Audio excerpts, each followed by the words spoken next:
Give me an example. I can give you a story. I'm dealing with an Iroquois story right now. There's a motif that comes in American Indian stories very often, what I call the refusal of suitors. A girl with her mother lived in a wigwam on the edge of the village. She was a very handsome girl, but extremely proud, and would not accept any of the boys. They proposed to her through the mother, and the mother was terribly annoyed with her. Well, one day, they're out collecting wood, and they have gone a long way from the village. And while they are collecting the wood, a terrific darkness comes over them. Now, this wasn't the darkness of night descending. When you have a darkness like that, there's some magician at work somewhere.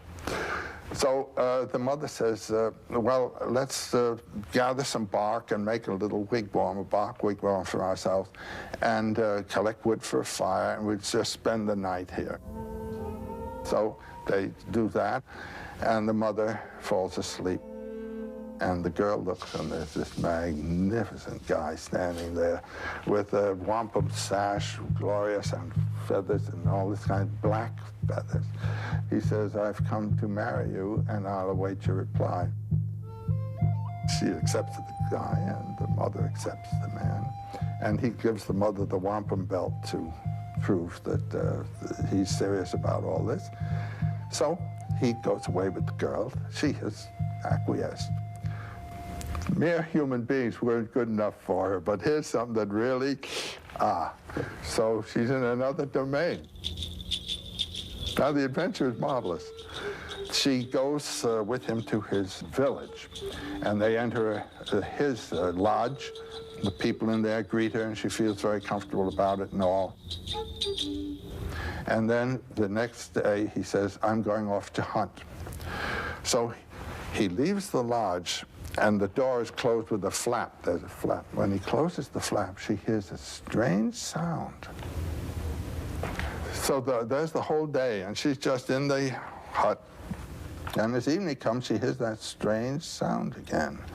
And the door flap is flung off, and in comes this prodigious serpent with his tongue darting, and he puts his head in her lap and says, now you must search my head for lice and things like that. And she finds all kinds of horrible things there and kills them all, and then he withdraws, and in a moment, after the gate door has been closed, it opens again, and in he comes, the same beautiful young man again, and said, were you afraid of me when I came in just now? No, she said, she wasn't at all afraid. Next day, he goes off to hunt.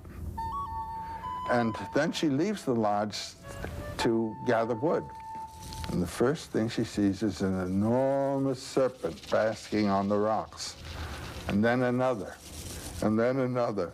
Then she begins to feel very badly, very homesick and discouraged.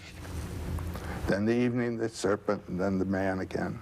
The third day, when he leaves, she decides she's going to try to get out of this place. So she goes out, and she's standing in the woods thinking, and a voice speaks to her, and she turns, and there's a little old man there. And he says, darling, you are in trouble. The man that you've married is one of 7 brothers. They are great magicians. And like many people of this kind, their hearts are not in their bodies. There's a collection of 7 hearts in a bag that is hidden under the bed of the eldest to whom you are married. You must go get that, and then we'll deal with the next part of the adventure. She goes in and finds a bag of hearts and is running out, and a voice calls after her, stop, stop. It's the voice of the magician. And she continues to run. He says, you may think you can get away from me, but you never can. And just at that point, she hears the voice of the old man. He says, I'll help you, dear. And he's pulling her out of the water. She didn't even know that she was in water. What does that say to you? That's to say you have moved out of the hard land, the solid earth, and are in the field of the unconscious. And she had pulled herself into the transcendent realm and got caught caught in the negative powers of the abyss, and she's being rescued now by the upper powers. What you have done has been to elevate yourself out of the local field and put yourself in a field of higher power, higher danger. And are you going to be able to handle it? If you are not eligible for this place into which you put yourself, it's going to be a demon marriage. It's going to be a real mess. If you are eligible, it can be a glory that will give you a life that is yours in your own way.